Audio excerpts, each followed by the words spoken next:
안녕하세요. 오늘의 데일리 뉴스레터에 오신 것을 환영합니다. 1. 피할 수 없는 일이 왔다. 2. 대만의 심각한 상황. 3. 한국의 결정. 한번 진실을 알아봅시다.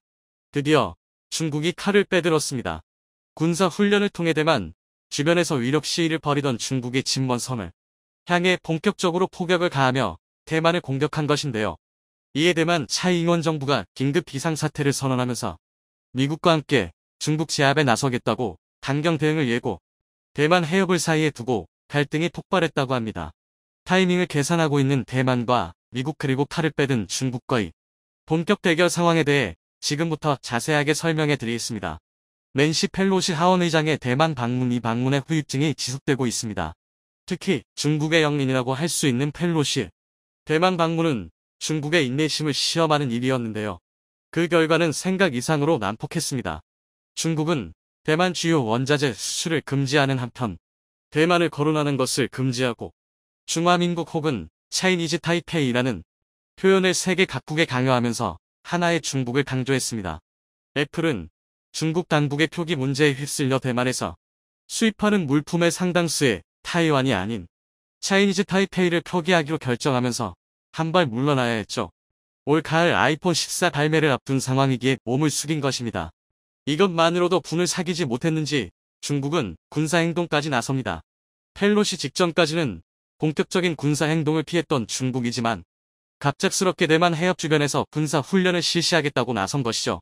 블룸버그 통신에 따르면 대만을 관할하는 중국군 동부전군은 성명을 통해 대만 주변 해상과 하늘에서 실전 합동훈련을 계속 실시하고 있다고 말하며 합동 반잠수함과 해상 실사격 훈련을 중점적으로 조직했다고 밝혔는데요. 여기서 이야기한 해상 실사격 훈련은 중국과 대만 사이 암묵적으로 놓여있는 해상 경계를 넘어 사격을 개시했다는 뜻입니다. 대만을 에워싸한 6개 구역의 해역 및 공역에서 실사격 훈련을 실시했고 중국 공산당 기관지 인민일보는 영상을 공개하며 이 모습을 드러냈습니다. 중국 한국시보는 SNS를 통해 훈련 연장 소식을 전하며 중국이 적들을 향해 모욕적인 수사를 아끼지 않았는데요. 미국과 일본, 호주에 대한 공동 경보이며 순서대로 이 국가들은 종이 호랑이, 종이개, 종이 고양이에 불과하다고 맹렬한 비난을 가했습니다. 연합보와 중앙통신 등 중국 소식에 따르면 중국 전투기도 대만 해협 중간선을 넘어 감시 시스템을 가동했다는 사실을 밝혔습니다. 총 12대에 해당하는 전투기들이 반공식별 구역 아디지를 침범했고 대만이 이 사실을 바로 파악했다고 보고했는데요. 대만은 대만 중국 중간선을 월경한 전투기는 수호의 38대, 제16 4대, 마지막으로 제11 4대라고 밝히며 대만은 물론이고 미국도 중국의 동향을 주시하고 있다고 밝혔죠. 일각에서는 대만 정복 시뮬레이션을 벌인 것이 아니냐는 주장도 등장하는 만큼 훈련의 규모가 상당했는데요.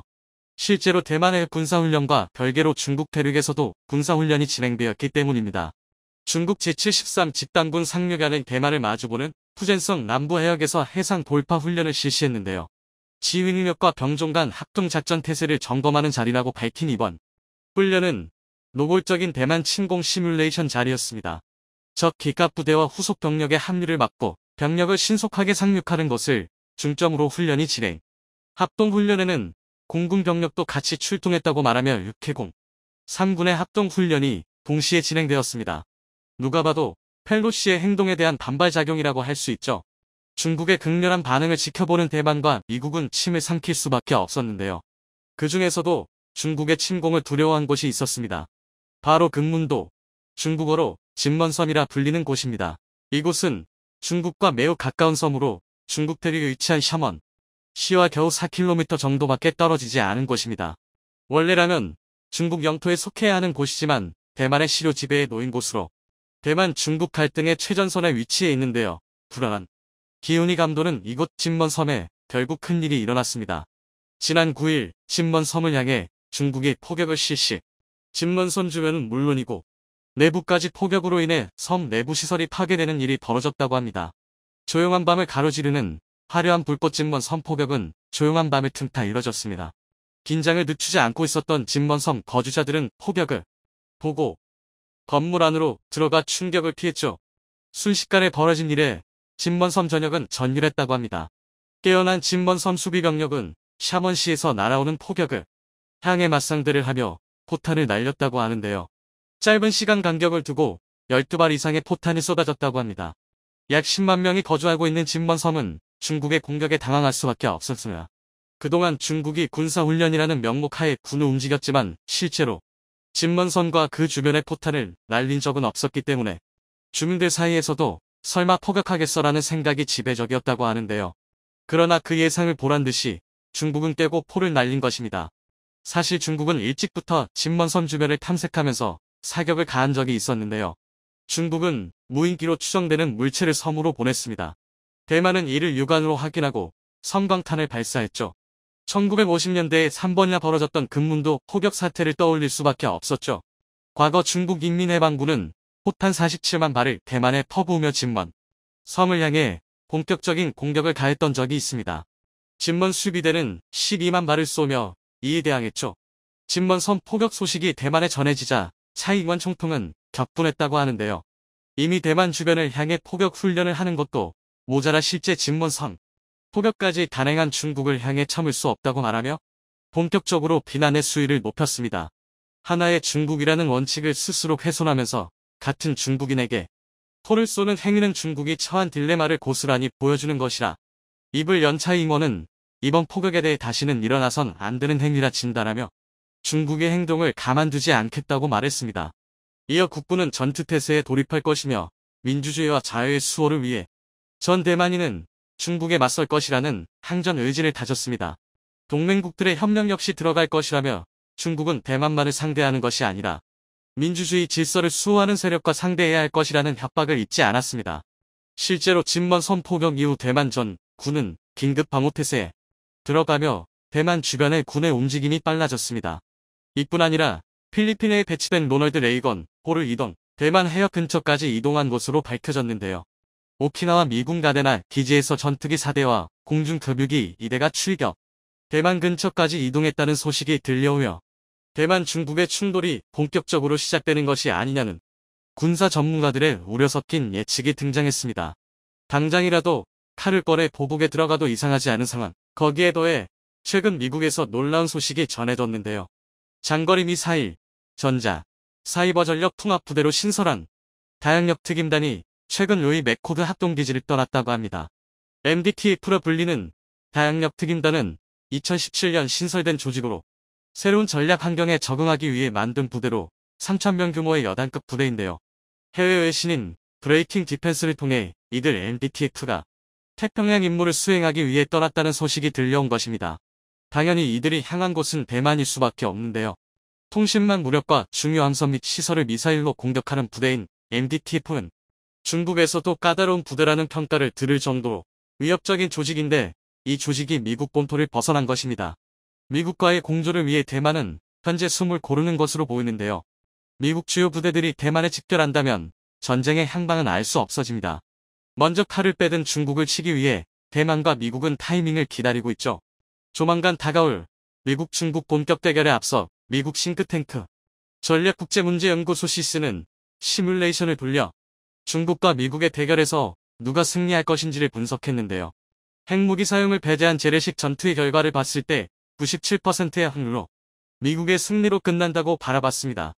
하지만 그 결과는 상처뿐인 승리라 할 수 있는데요. 미국 역시 막대한 피해를 감수해야 한다는 결론이 나온 것이죠.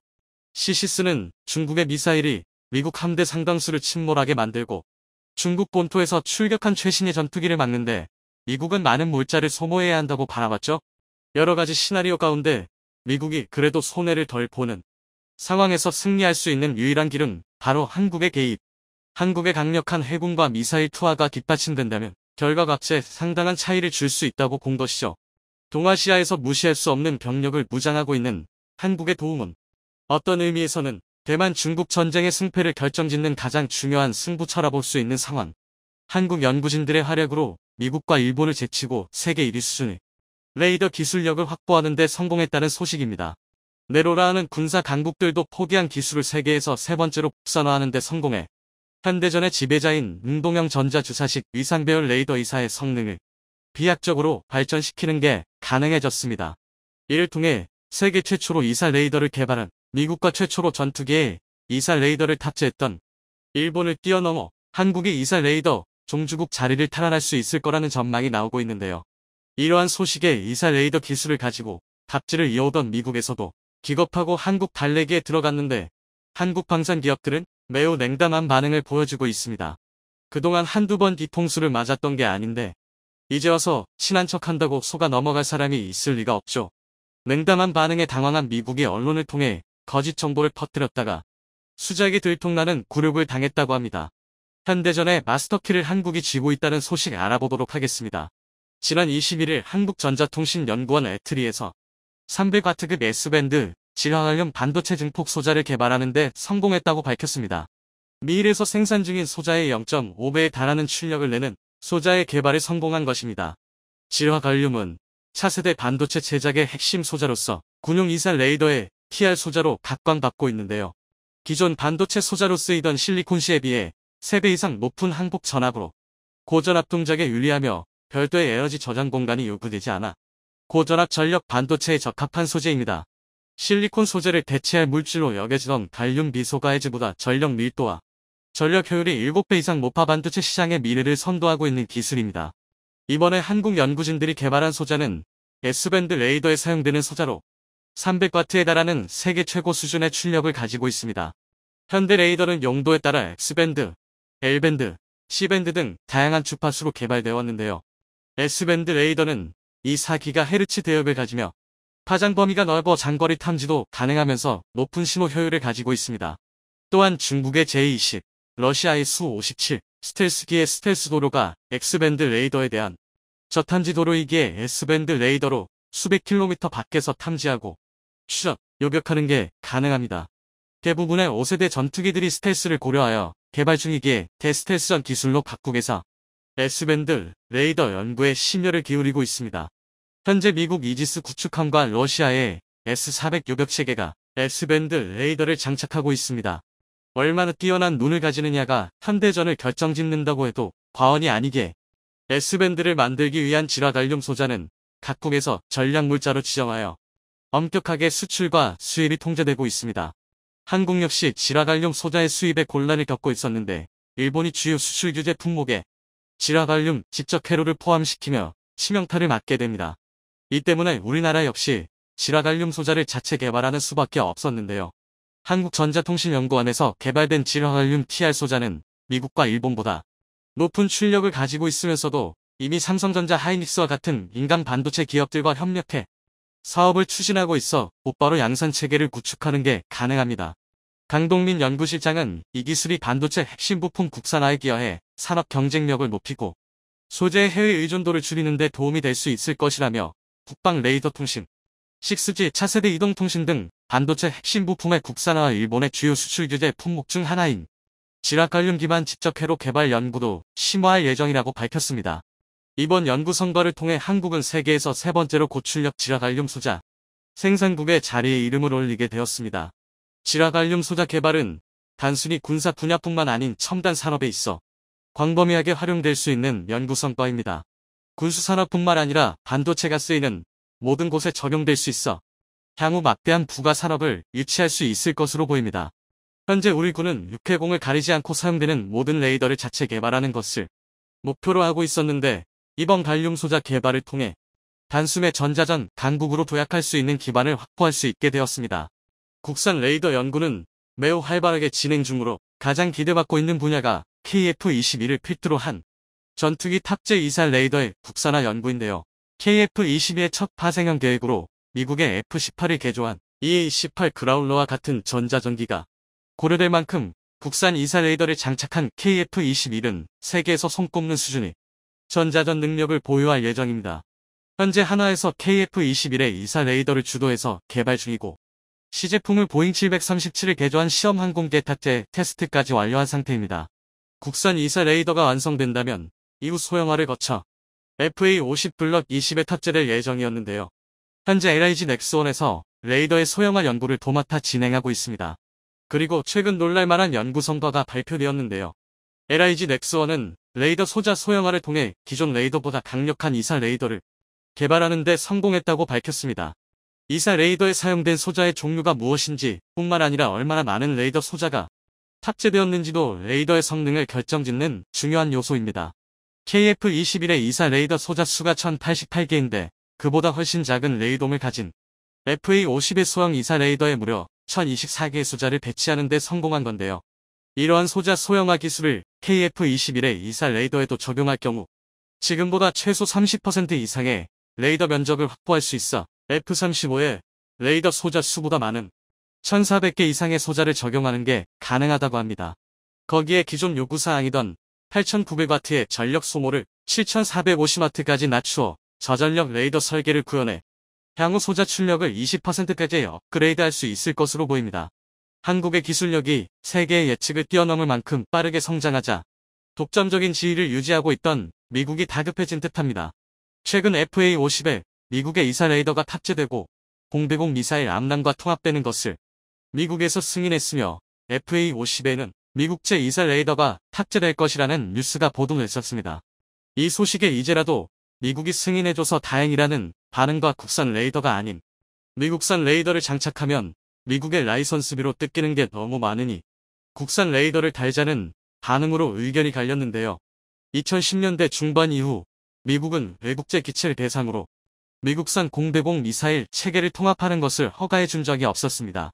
본래 KF-21의 공대공 미사일로서 레이시온사의 AIM-9X 사이드와인더와 AIM-120C 암람을 통합하려고 했었지만 미국의 허가가 나지 않아 공대공 미사일로 유럽제 미티어 미사일을 선택했었으나 KF-22의 첫 시험 비행에도 미티어 미사일의 모형을 달고 출격했었죠. 거기에 FA-50 글럭 20매는 국산 이사 레이더가 탑재될 예정이었기에 미국의 이사 레이더가 필요한 것도 아니라 미국의 아쉬운 소리를 할 이유가 없었습니다.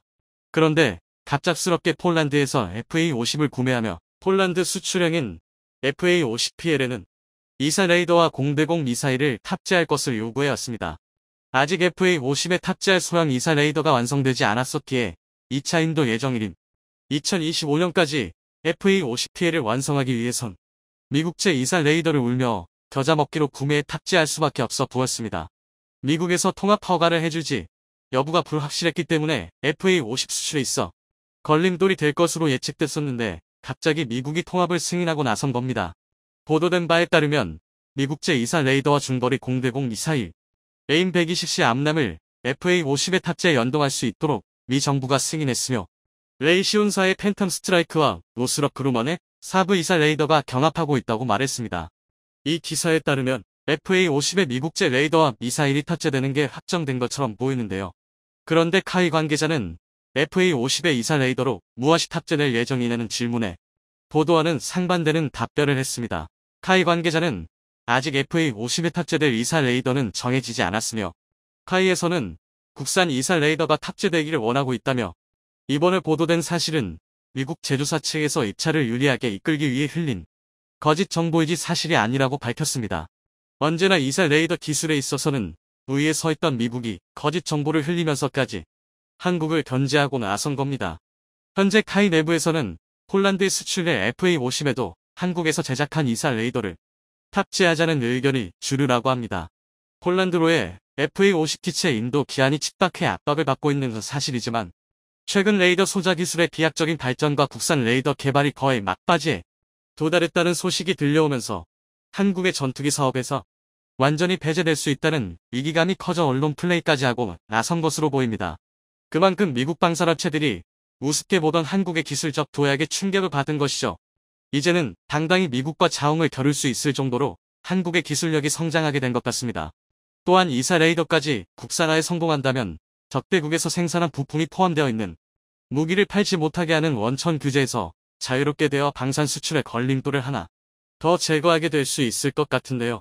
KF-21의 이사 레이더를 개발 중인 하나시스템은 이탈리아 유수의 방산기업인 레오나르도사와 항공기용 이사 레이더 해외 수출 협력을 위한 업무 협약 MOU를 체결했었으나 하나시스템 관계자는 앞선 방산 수출을 통해 글로벌 방산 시장에서 국내 첨단 무기체계 기술 경쟁력을 입증할 수 있었다. 해외 선진 기업들과 협력을 통해 다양한 분야로 수출 제품군을 확대해 나갈 수 있도록 노력하며 글로벌 시장에서 대한민국 방산 기술의 경쟁력과 신뢰성을 지속적으로 강화해 나가고자 한다고 말했습니다. 기술을 받아먹기만 하던 한국이 어느새 세계 방산 기술을 선도하는 자리에 섰습니다. 하지만 방심하면 순식간에 추월당하는 곳이 바로 세계 시장입니다. 앞으로도 한국이 1등의 자리를 지킬 수 있도록 꾸준한 투자와 개발이 이루어져야 할 것입니다. 대한민국의 수적 주력 K2 전차가 위험합니다. 1984년 개발 완료, 1987년 실전 배치를 끝낸 만큼 초기 양산분에 심각한 노후화 문제가 발생한 건데요. 그렇다고 K1의 후기 개량형인 K1A2로 초기 양산분을 전부 개수할 수도 없었습니다. 사실 K1A2에는 심각한 문제가 있었기 때문인데요. 바로 우리군의 고질적인 문제점, 예산 부족입니다.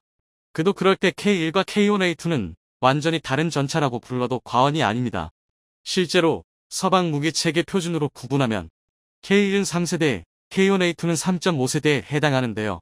K1A2에 이르러서는 K2 흡표 수준으로 화력, 내부 전자 장비 등이 업그레이드된 덕입니다. 이 정도면 명실상부 대한민국의 창끝 전력으로 손색이 없는데요. 하지만 좋은 장비에는 그만큼 많은 예산이 투입되기 마련입니다. 예산상 모든 K1을 개량하는 건 무리였습니다. 명분도 문제였는데요. 사실상 484대의 K1A1A2에 260여 대의 K2표만 더해도 한국은 이미 미국, 러시아를 제외한 세계 최대 3.5세대 전차 보유국 중 하나입니다. 물론 중국이 숨기고 있는 실제 3.5세대 전차 보유량이나 인도의 T-90S를 어떻게 분류하느냐에 따라 순위가 뒤바뀔 수는 있으나 어찌되었든 한국은 세계에서 손꼽을 정도로 많은 양의 3.5세대 전차를 보유하고 있다는 사실은 변하지 않습니다. 그런데 이런 상황에서 나머지 1000대에 달하는 K1까지 K1A2로 업그레이드하는 건 무리가 있었는데요. 결국 우리 군은 K1A용 단계를 건너뛰고 K1A2의 전자 장비를 그대로 K1에 이식하게 되었는데요. 당장의 화력은 K1A2, K2 흡표보다는 떨어져도 동시에 같은 작전을 수행할 수 있도록 내부 장비를 현대화하기로 결정한 것입니다. 바로 K2의 성능 개량형 전차 K1E1입니다. 그러니까 K1E1은 일종의 땜빵이었던 건데요. 그러나 이건 어디까지나 이론상의 결과였습니다. 막상 K1E1을 만들고 나니 상상도 못했던 곳에서 의외의 효과를 발휘하기 시작한 건데요. 오늘은 대한민국 기갑 전력의 핵심 K 전차의 현재와 미래에 대해 알려드리겠습니다. 많은 분이 K 전차의 계보에 대해 헷갈려들 하실 겁니다. 아마 한국 무기체계 중 가장 족보가 복잡한 무기체계가 아닐까 싶은데요. 간단히 정리하자면 K1A1은 K19 기존 단점을 보완하고 성능을 업그레이드해 새롭게 탈바꿈한 전차입니다. 그리고 K1A2는 여기서 내부 전자 장비를 현대화하면서 내실을 다졌는데요. 한마디로 정리하자면 K1A2는 K1을 기반으로 한 새로운 전차라고 할 수 있습니다. 반면 K1A1은 노후한 K1을 창정비를 통해 신품급 장비로 고치고 동시에 K1A2의 전자 장비를 대거 탑재한 성능 개량 타입입니다. 즉 겉껍데기는 크게 바뀐 게 없어 보여도 알맹이는 전혀 다른 전차인 셈입니다. 보다 알기 쉽게 자동차의 비유를 들면 K1A2가 풀체인지라면 K1E1은 페이스리프트 시점인데요. 또 한 가지 결정적인 차이는 K1E1은 105mm 주포를 그대로 유지했다는 점입니다. 여기서 지난 영상을 시청하신 분들이라면 한 가지 의문이 생길 수밖에 없는데요. 고작 105mm로 북한이나 중국의 전차를 상대하는 게 가능하냐는 것입니다. 같은 이유로 K1A10i 120mm로 업번을 선택한 걸 감안하면 충분히 생길 만한 의문인데요. 그러나 K120i 105mm 주포를 선택한 데에는 이런 걱정이 무색할 정도로 결정적인 이유가 있습니다. 바로 더 이상 관통력이 부족하지 않다는 것입니다. 한국의 포탄 기술력이 발전하면서 105mm 주포로도 충분한 관통력을 보유할 수 있게 되었기 때문입니다. 일례로 현재 우리 군이 보유한 105mm 주력 포탄 중 K274 날탄의 경우 무려 470mm의 전차 장갑까지 관통할 수 있는데요. 심지어 개량형인 K274N에 이르러서는 545mm까지 늘어났습니다. 게다가 여기서 끝이 아닙니다. 우리 군에서 기존 대비 관통력이 15% 이상 향상된 신형 105mm 날탄을 연구 중이라는 사실이 공개되었는데요. 그렇다면 105mm 주포로 620mm 장갑까지 관통하는 것도 무리가 아닙니다. 이는 현존하는 대부분의 주력 전차와 비교해도 꼴리지 않는 화력입니다. 복잡하게까지 느껴지는 개량과 꾸준한 관련 장비 개선을 통해 구식 장비도 현대 장비 못지않게 개량해낸 건데요. 단적으로 한국의 K1과 사정이 굉장히 흡사한 일본의 90식 전차만 봐도 이를 알 수 있습니다. 90식은 이름만 봐도 알 수 있듯이 1990년에 실전 배치가 시작되었지만 지난 30년이 넘도록 단 한 발의 탱개량도 없었습니다. 가장 표면적인 지표인 화력면에서 보면 이게 얼마나 큰 문제인지 알 수 있는데요. 구십식은 JM33 날탄을 사용하고 있습니다. 그런데 문제는 이 날탄이 독일제 DM33의 일을 그대로 라이선스 생산한 포탄이라는 것입니다. 심지어 이뿐만 아니라 JM21A 대전 차고 폭탄 또한 DM21A1을 그대로 라이선스 생산 중인데요. 그렇다 보니 120mm 44구 경장 주포를 탑재하고 있음에도 구식식 전차는 기껏해야 470, 520mm가 관통 한계점입니다. 최초 개발 단계에서는 K1보다 우수한 화력을 갖추고 있었으며 새로운 포탄 개발도 전차 개량도 없이 제자리 걸음을 하는 동안 몇 세대나 뒤처져 버린 건데요. 게다가 구식식은 일본 육상자위대의 주력 전차로 총 617대 중 절반이 넘는 341대를 차지하고 있습니다. 이 정도는 되어야 주력 전차 노후화 문제로 욕을 먹어도 할 말이 없을 텐데요. 반면 한국은 2014년부터 진행된 K121 개량 사업을 2026년에 마무리 짓는 것으로 계획하고 있습니다. 직관적으로 말하면 이제 3년 뒤면 1000대의 K1이 전부 K121의 개량을 완료한다는 건데요. 우리 군에서만 도합 1800여 대에 달하는 3.5세대 전차를 보유하게 되는 것입니다. 그런데 심지어 여기서 끝이 아닙니다. K121 개량 사업이 2026년에 마무리되어감에 따라 또 한 번 창정비 주기가 도래하게 되는데요. 그리고 우리 군에서는 이를 기점으로 K1E2와 K1A3의 개량을 준비하고 있습니다. 먼저 2024년부터 초기 K121 시작으로 K1E2 개량이 시작될 예정입니다. K1E2의 가장 큰 변화는 생존성이라고 할 수 있는데요.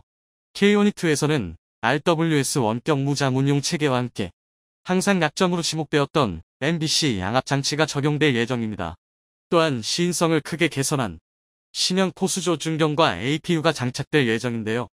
APU는 보조 동력 장치로 APU가 장착될 경우 양압 장치를 사용하거나 포격을 가하기 위해 계속 시동을 켜둘 필요가 없어 전차 매복과 같은 작전 임무에 굉장히 유리합니다.